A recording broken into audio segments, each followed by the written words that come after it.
Hello and welcome back to the last few minutes that we have on the Merdeka Awards Roundtable, where we're talking about the spirit of Merdeka, nurturing visionaries. Is it important, Professor, for us to get people back then? If you're talking about a new generation, let them be. They've got a new culture, a new way of thinking. So let them be excellent elsewhere and we'll just be inspired from Malaysia? Looking back at what actually happened for the last 20 years, you find that there are many migration as being put forward by Tharuma. Because during that period of time, we may not have good facilities. You find that people wanted to do big sign, in-depth sign, state-of-the-art. So they need to go to countries like United States, Europe, and to do the sciences. But Malaysia is not the only country facing this issue. Even in China, you find big pool of Chinese scientists in US, and Korean are the same. Migration is normal. You cannot put everybody and ask them stay back and let's do something for the country. They will definitely do something for the country, but if they want to do good science, we should not stop them. And if they want to migrate and do good things, we should encourage, because they can bring benefit back to the country. In the case of Taiwan, what actually happened in the 1960s, they have sent quite a big number of students for their PhD. And in 1980s, it's a callback period. They call back all the scientists, provide them many benefits like free rentals, they give grants, they give space at Hsinchu Park and so on. And Taiwan has actually prospered and benefit from these people that left the country for their high degree, work there for many years, get all the experience, the know-how, and come back and develop Taiwan as what they are today now. So people moving out of the country, we should not fear, and we should always have program to bring back or to encourage them to come back. Or we can always have program that collaboration. You have Malaysian and they may have been working in the big labs, NASA or any Intel. We can always foster good collaboration between Malaysians. So to me, moving out the country for the benefit of their knowledge advancement is a plus point. I think we should not look negatively on that aspect. All right. Tan Sri, do you think that will stop us from being well known for, you know, how they say German engineering, the French cuisine, American entrepreneurship, the Japanese, well, until Prof said what he said, I thought the Japanese were known for their work ethic. But, you know, if we're all spread all over the place, no doubt we'll get some of the name, but we will never be known for something that will make us stand out, that will give us the winners that you say we are so proud of. I think we have a lot to learn from India in this instance. I have come across a lot of Indians who moved out to earn their living. Many of them are in Singapore. But it's very clear in their mind that after they have saved up money and after they have made a success of their careers, they will want to go back to India. They were not going to leave India for good. So if our Malaysians were to do that, they pick up a lot of things overseas and eventually they come back. That has got to do with the heart. I can't speak for others, but my feeling for Malaysia is here, not here. Yeah. And of course you become a little irrational sometimes, but then there are so many things that you feel you can be proud of. Yeah? Dina, how do we capture the hearts of the young people? What is it that we have to address? You know, we've got a lot of talk, but when it boils down to it, you know, what's a step that can be taken to win the hearts of the post-Merdeka generation? I think we need to have pride in our country. We really do. So what would give you that? Huh? What would give you that? I think one, this political bickering. Seriously, it has got to stop. We have to meet halfway. We have got to stop thinking we are right, we're in, whichever political factions here. We have a country that we're in love with. This is our country. We have a country to grow. Can we focus on a common denominator and work on that? So let's stop finding differences and points of contention. Yeah, that's one. But maybe that's a bit simplistic. Okay. But I have a little question which I'd like to pose to all of you. Please. We've been talking about visionaries, we've been talking about successful corporate types, the brain drain and all.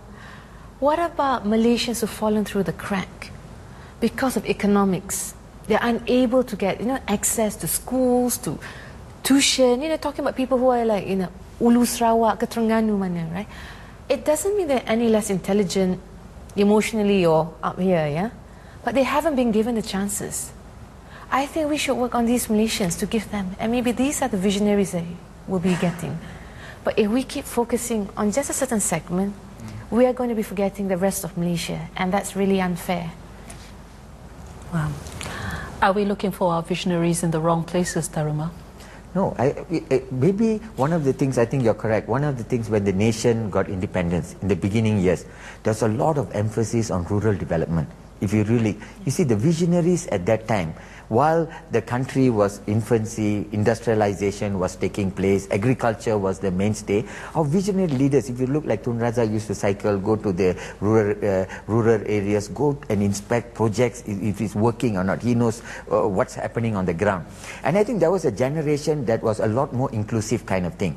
But I think what has happened, maybe, this is only my hypothesis, with a lot of industrialization and kind of thing, we didn't strike a balance between agriculture, business, industrialization and kind of thing. So because one led to another, then you have building up of the equity market, stock market and kind of thing. So some kind of focus in terms of it, maybe we have not paid enough attention with inclusiveness of rural development, urban migration and kind of thing. So maybe political leadership, visionaries might need to do a rethink in terms of having a much more inclusive development agenda.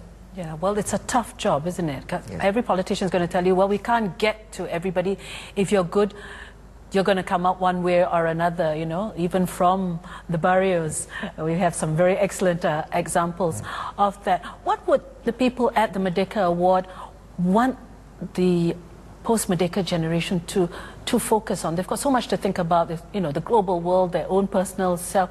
But, you were talking, Encik Medan, about the here and now. Besides, again, I said we have to talk about the right thing, make the right choices again, and I mentioned earlier. And also leadership is about doing the right thing. So it may not be the popular thing, but it's the right thing to do. For instance, what I was saying just now, it's about taking care of the less fortunate, the marginalized people in the society. This is an important thing because this builds character, national character. What is the national character of Malaysia? Can anybody define that? What does it mean to be Malaysian? These are important things that we need to talk about. For somebody, we have to accept the fact that our children will be working everywhere.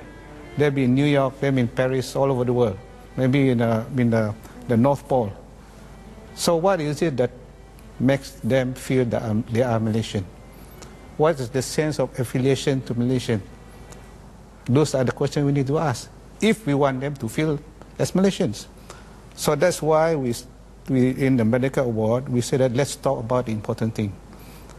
As far as the nation building is concerned, we're coming together as a nation state. What is important? Science is important. How do we leverage science to build this into a big, great country, great nation among the many nations of the world? And there's so many things, but let's do the right thing and do it today because today will influence tomorrow. That's the message. All right, thank you very much. Well, that's a good point to wrap up on.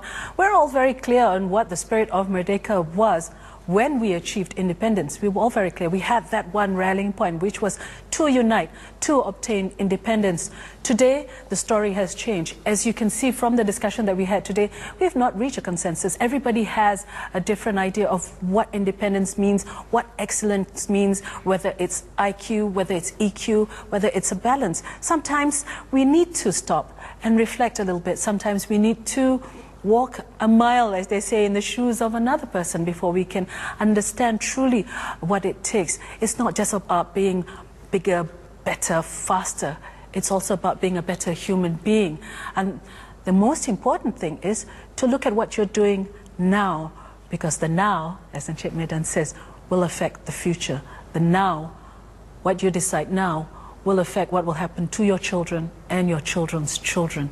And that means that the Merdeka spirit is something that you have to figure out. It doesn't matter. We can all approach it differently, but we must all be united in how we want to prosper, everybody to prosper, the country to prosper from wherever we are. So with that, we'd like to remind you to watch out for the recipients of the Merdeka Awards, and they will be announced on the 22nd of August. Let's see some of the people who hopefully can inspire us to do better, to be better. Thank you very much to all our panelists for joining us today. We'd like to thank the founder members of the award, and that's PETRONAS, ExxonMobil, and also Shell. And thank you also to Astro Awani for hosting us.